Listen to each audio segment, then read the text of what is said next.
Good morning all. Jai Gurudev, Namaste.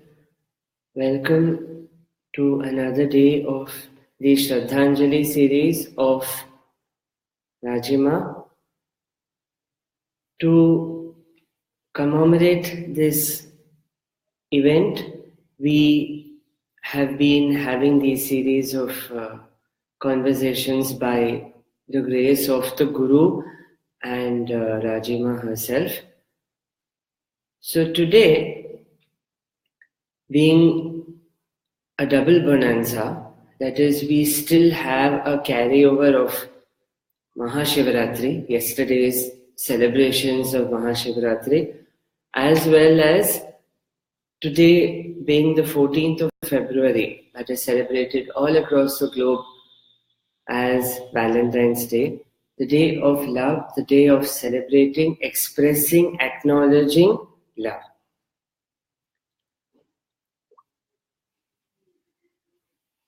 Love is an emotion that is felt universally by all of us.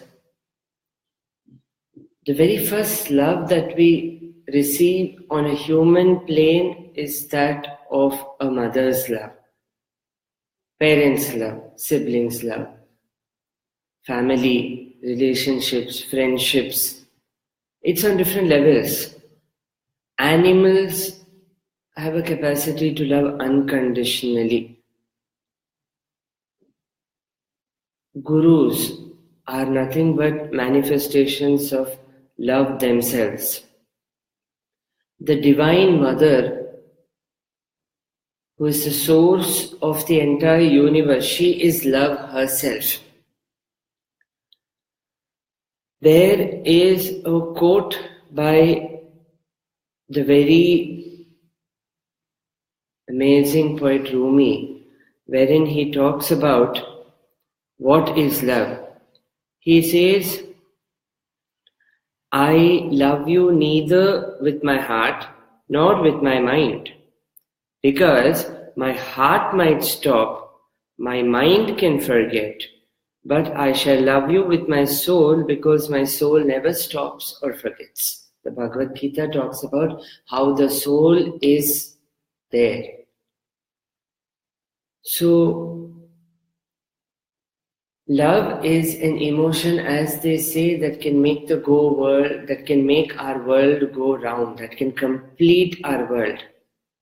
We can have the best of careers, we can have the best of wealth, we can have the best of huge houses, huge vehicles, we can have everything, but if love is not there, such an existence, such a life would become quite a huge task. So many people in today's times yearn for true unconditional love. In most of our fairy tales, we talk about true love's first kiss. Most of the fairy tales, because it is a feeling that can make us feel complete, purnata, that takes us towards purnata.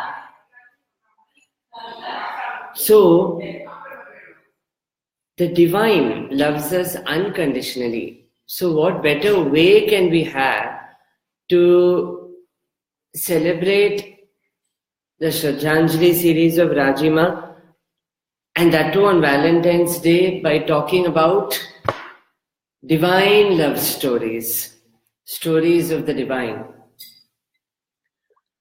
Gurudev talks about such an amazing quote. He says, love is not an emotion, it is your existence itself. So we don't need to go as such in search or in quest of it, because you are that Shivoham itself. One of the most prominent love stories that have a lot of twists and turns and a lot of meandering would be that of Shakti and Shiva in both times, when she incarnated as Sati and when she incarnated as Parvati. In the story of Sati, we see that she was born to Daksha Prajapati and he didn't approve of the wedding, so she went and married Shiva, and then he used to pick on an opportunity to keep on picking on Shiva. And to add to the final insult, he organized this Mahayagya wherein all the gods were invited, but no place was kept for Shiva. When in any yagya, Shiva is a sakshi. He needs to be given his necessary offerings or the havis. And the Devi comes and questions him, and there is an altercation of words. The Devi says, I don't want this body that has been originated from you. I want to drop this body because you haven't comprehended Shiva. And through yoga, she gives up the Sharira to say that Daksha represents ego and civilization. Under the garb of civilization, under the pretext of civilization, we enforce so many rules, we make so many inhibitions, so many rules, and we set boundaries. You're limiting love because the Devi Devi herself represents love. Shiva himself is love. So Daksha was establishing lines and boundaries in civilization, in the name of civilization, under the garb of civilization. And we know that the story took another turn then. Once Sati had given up her body through yoga, Veerabhadra, Veera, the very name Veera means, as we know, brave, and Bhadra meaning Mangal, auspicious. So Veerabhadra means brave auspiciousness. When our minds become clouded like Daksha, that is, we have such strong notions of hate, love, denial, criticism as Daksha was behaving, Shakti will leave us because she doesn't like to stay in that place. And Veerabhadra will make an entry. Shiva will send Veerabhadra from his jata. And from his jata, when he threw it, Veerabhadra and Mahakali came. Mahakali, the goddess of time. And Veerabhadra, brave auspiciousness. There's only one thing in world which is both brave and auspicious. Sadhana, puja, tapa, meditation. Using these tools of brave auspiciousness, sadhana, tapa, meditation, Veerabhadra beheads Daksha. Beheading is a sign of losing the ego, losing the I principle, because when we do intimate sadhana, we become one, we lose the ego, we forget what is I, we merge in that super consciousness. So that is why Veerabhadra comes and beheads Daksha. Auspiciousness comes through sadhana and beheads our ego, our ahankara, and we become one with the divine principle again. And to drive this point home again, to revive Daksha, a goat head is given in the place. As we do more and more sadhana, the principle of Veerabhadra and Mahakali shall keep beheading us every time the I consciousness will come so that we can reach Shiva. In this tale of Sati and Shiva, we see love was the driving force. So the Devi will leave us if we start behaving. And once this happened, Shiva is so Ashutosha and Bhola Bhai. He experiences every emotion to the fullest. In today's generation, we talk about live only once, live to the fullest. So same way, he took the body of Sati, which was then dismembered into Shakti Piya's Sudarshan. Sudarshan Kriya, good darshan. When we lose track of the way, lose track of the path, we need a good way. So the Sudarshan made available the energy of Shakti at so many shrines that are worshipped and venerated in this world. And then after this episode into the caves to do tapas.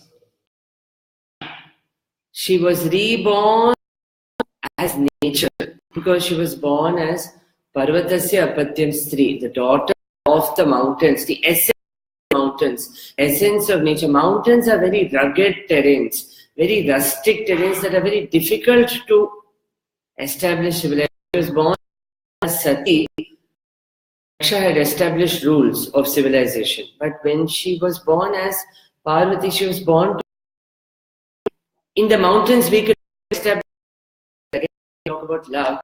Love is unconditional. There are no rules. Do this, do that, take ke saath, take free, so on and so forth.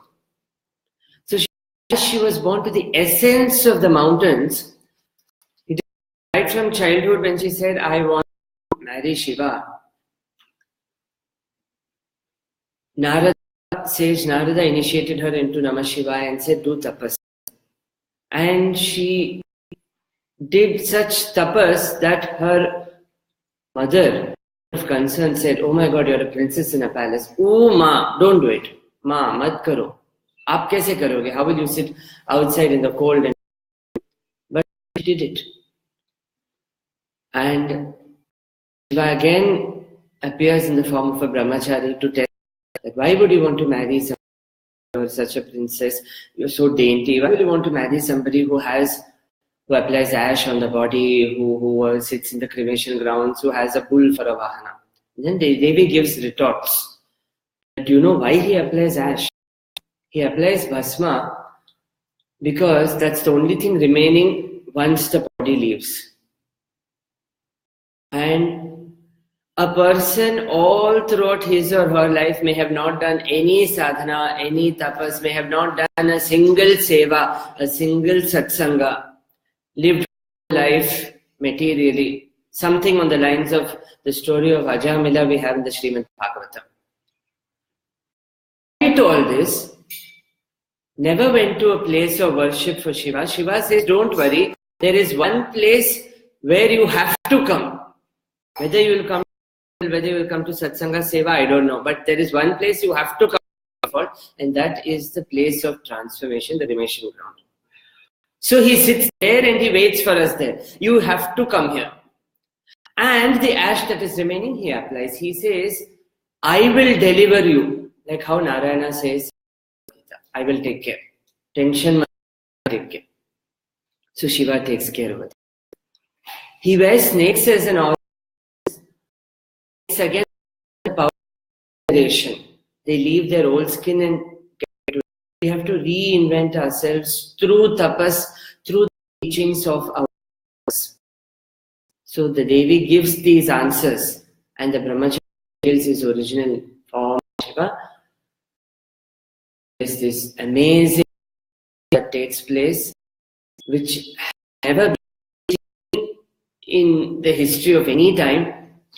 Because in his Bharat, you not only have Devas and Asuras, you also have ghosts. So when this Bharat approaches the city, frightened, anybody will be frightened by two-headed, three-headed, five-headed creatures without head, with head, goblins, ghouls and all. They are flying at you and screaming, Har Har Mahadev, Har Har Mahadev. The mother of Parvati backed out in the last minute and said, I am not giving my daughter in marriage. Forget it. It's okay. Mahavishnu, as the brother of the bride, he tells the mother to look beyond the physical form. Meditate. When we do sadhana, we can look beyond the physical form. Like when there is group kriya, when there is long kriya, when there is group meditation, when we work together, there is a different look in the eyes when all of us look at each other. As compared to probably a normal day, probably when we are trying, that look of divine love, that taste of divine love, that nectar is missing. Parvati's mother is able to see through her sadhana what Shiva really is, and she sees him as Sundar Ishvara. The Ishvara who is drop dead god, as they call it today's world. And the wedding takes place, and we have, as the Lalita Sahasranama ends, Shri Shiva, Shiva Shakti Aikya Rupini, Shiva and Shakti enjoying together. Ultimate essence that we can on Valentine's Day would be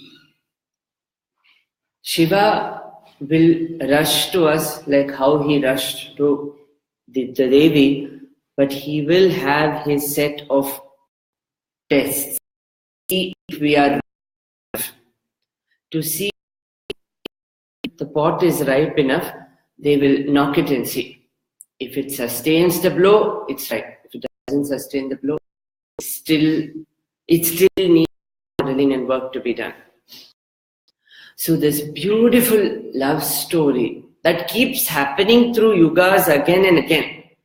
There are so many lores wherein the Devi would have taken avatar again to do tapas and attain Shiva again. Beautiful.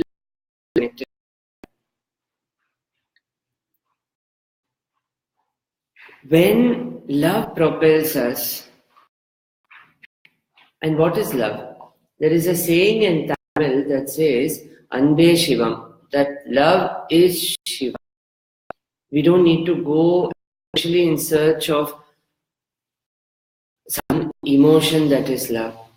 Shiva himself is love.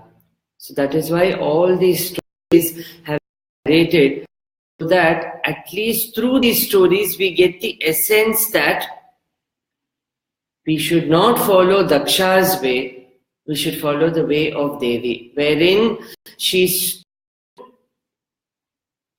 in tapas. She did not even eat a leaf as she was doing tapas. Parna means leaf, aparna, one who didn't even eat a leaf. When we are passionate about something, has said in her Srimad Bhagavatam, when we watch a cricket match or a soccer match, we even not aware of the time. We don't eat, we don't drink, we don't even use the washroom. We are so engrossed in it. Love. The love, passion for that particular thing. When people are doing seva out there, they lose track of time, 1 hour, 2. You have to tell them, come and eat, it's been 4 hours. They are not aware of it because they are steeped in love or devotion. That is why Anbe Shivam. Shiva is love.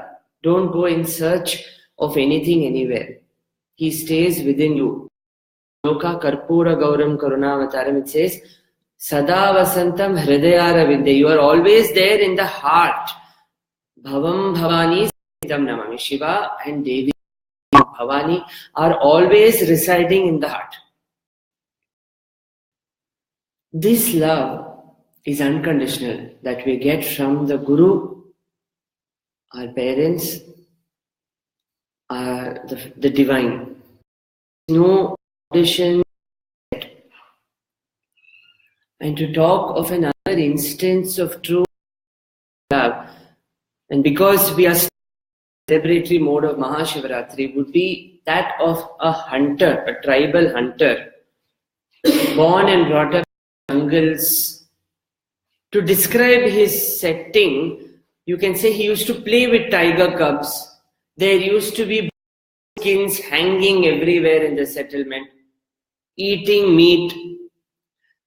This guy himself, the hero of our story, himself had marks of tiger nails on his chest because they used to wrestle and they were just tribals, hunters. When he reaches an age, like as of we start earning, his father said, no, you go and lead the hunt. Go. I'm retiring. So our hero leads the hunt and they have a pack of dogs to track the prey down. So they have bliss. He's very happy. He's not unhappy. He's very happy hunting and wearing hides and living life to the fullest. One day as he's hunting, he comes across a shape that he's never seen in his life before, that of the Shivalinga. He doesn't know what is a Shivalinga. He doesn't know what is Shiva. He doesn't know the Panchakshari mantra. He doesn't know the shloka. He doesn't know the Rudram Samakam. He doesn't know anything. As we saw, a tribal hunter. And this Shivalinga, this form, set something on fire. You know, when love happens, we all sing these songs. Chup kaise, or so many romantic songs. That feeling, that upsurge that comes within you, he felt that love. Something just happened, shifted. And he said, this is it. This is my everything. This is my very core. He said, oh my God, but how do I? And love is also very new to him. He doesn't know how to show this love. So he goes near the farm, he stands, he's like, what do I do? Only one thing I can do. It's night time. There's nobody protecting you. Let me stand guard and protect you throughout the night. There are wild animals here. Love is so unconditional that he is Mahadev. He is the one who had created all these wild animals that would apparently attack him. But the love of this now devotee, the shift from a tribal hunter to a devotee. We all, in the course of our lives, in our corporate lives, our family lives, there is so much politics everywhere. There's so many conditions. Unconditional love, less conditional love, so much. We also get entangled like this hunter and we just live. And when the Guru Tattva comes in, when divine comes in, just are waiting to show that love, that shift.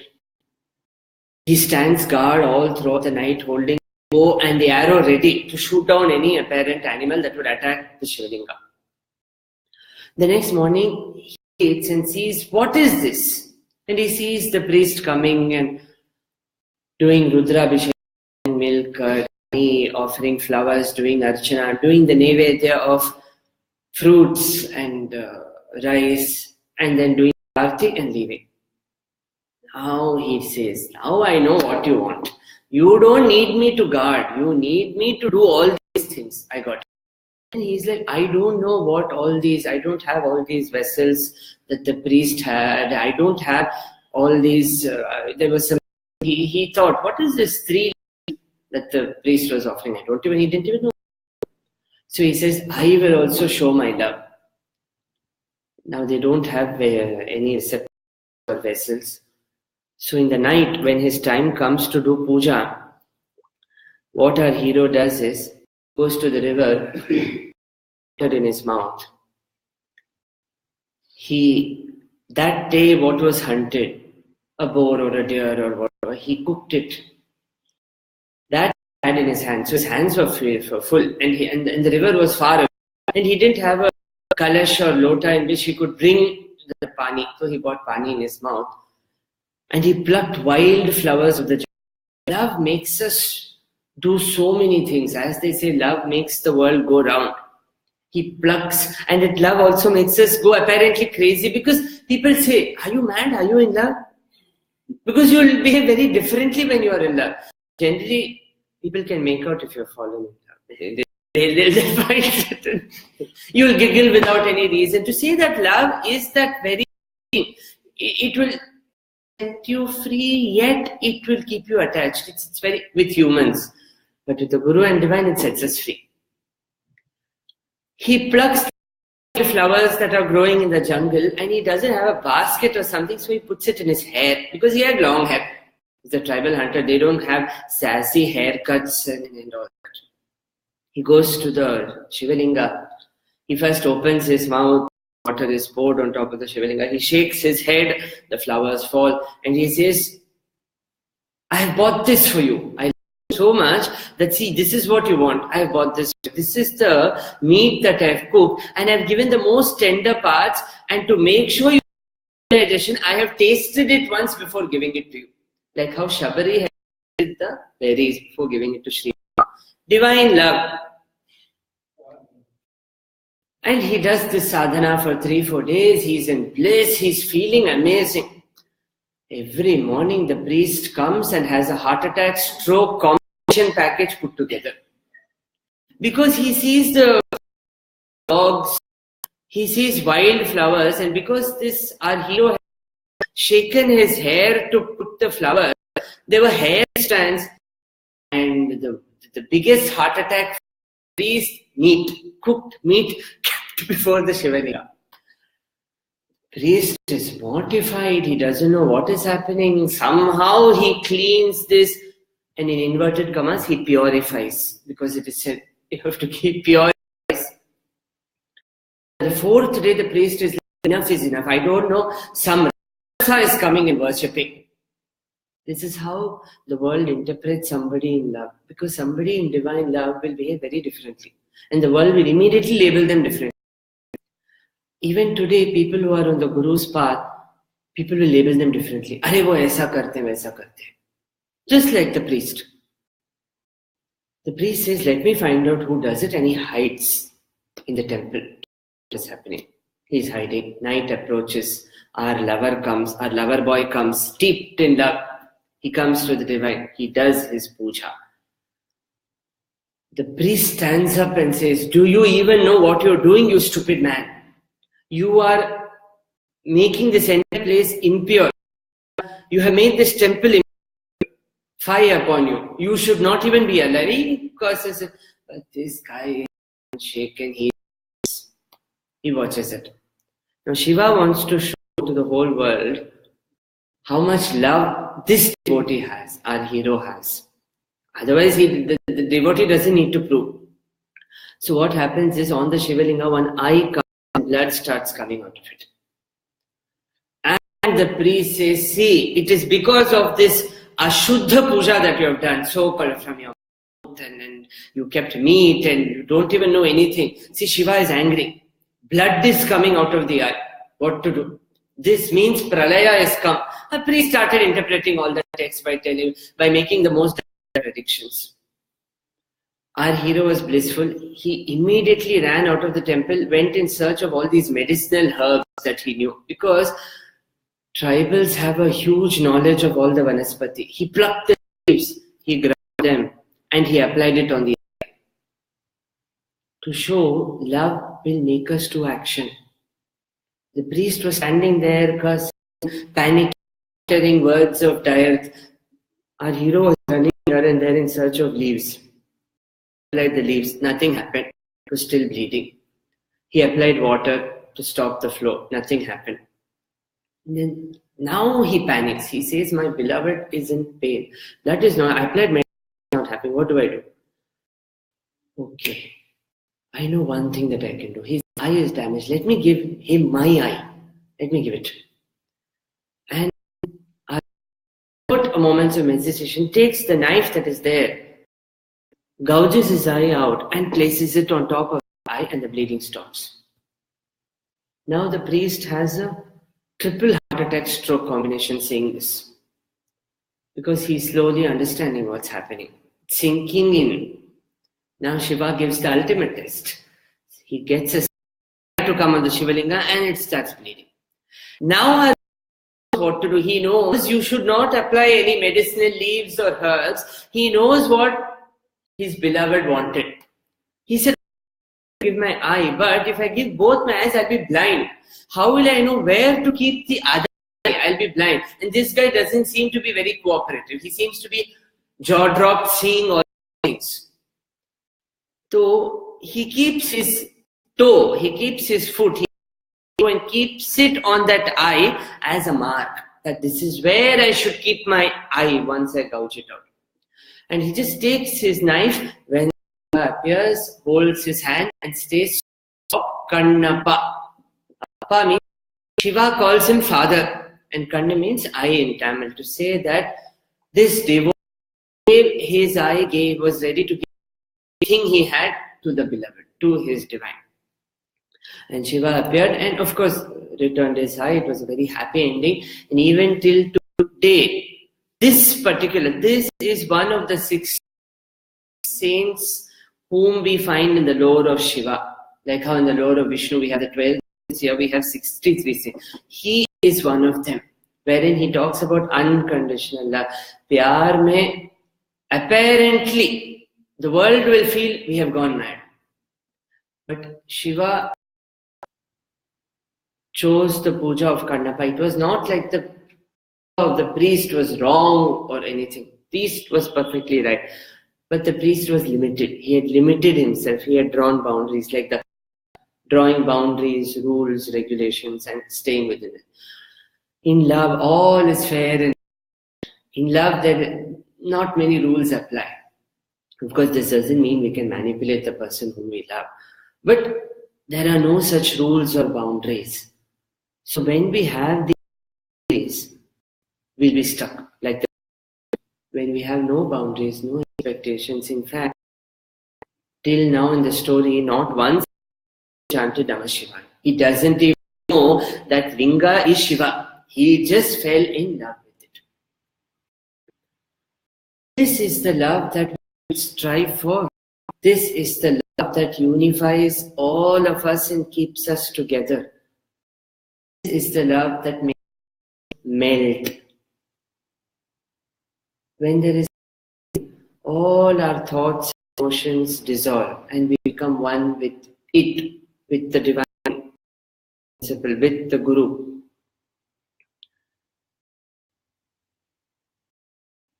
And again, all the saints in Gurgaon have spoken about love. They may have not spoken about any other feeling, they have spoken only about love. There is a saying, they say, you may tame a wild elephant, you may ride the oceans. We have nothing to do. But they say it's difficult to do. There is only one balm that can tame the mind, and that is love. That is the only thing that can tame us. That our master gives. Pours, we can say literally, as Kanakadhara. That day when Adi Shankaracharya had composed, there was a shower. He asked for little gold, but he got a shower. Ready to drench us with love. But when there is rain, we chose to hold an umbrella. Very few people go out and get drenched in the rain and sing.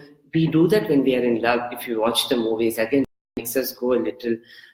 When we'll generally see in movies when somebody is in love, they'll be singing in the rain and dancing. That's how it is. And among the 9 forms of bhakti, one form of bhakti is looking at God as a lover, looking at God as a premika bhav. We have this bhavana towards Krishna. We have this gopikas surrendered in unconditional love. They didn't know any mantra, they didn't know any upavasa. All they knew was Krishna is something. Krishna is our everything. And they just melted in that. His flute, they used to melt. Talking about him, they used to melt. They used to go into ecstasy, in divine ecstasy, the moment Krishna's name was taken or when the flute of Krishna could be heard. As an example, that divine love, there is this place in southern India called Guruvayur, because it was established by Guru Vayu.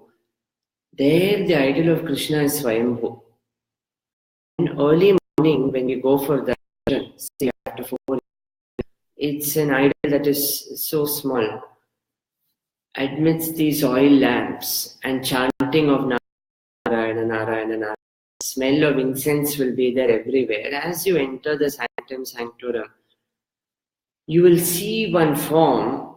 First you will see the peacock feathers that are glistening lamps. Then you will see, as you come down, they would have made, to highlight the features of the idol, they would have applied chandan at strategic locations. You will see these 2 broad eyes brimming with mercy, and you have this mouth, these smiles. To say, "Kyun tension lete ho? Why are you struggling so much? I am here. I am here to shower you with love." As you go down, you will see him just holding a ball of butter and a flute. No weapons or anything. And hero here in Guruvayur doesn't wear the pita, he just wears the loincloth because he is standing as a child. Watching this form can just make us go dissolve, melt. There are so many distances when we melt. The very name Krishna, when we say, he is the color of the black monsoon clouds. After a past summer, when everything is drought, we see those black clouds coming. There is hope. That black cloud is Krishna. Shyama. Love. Love makes the world go round again and again and again and again.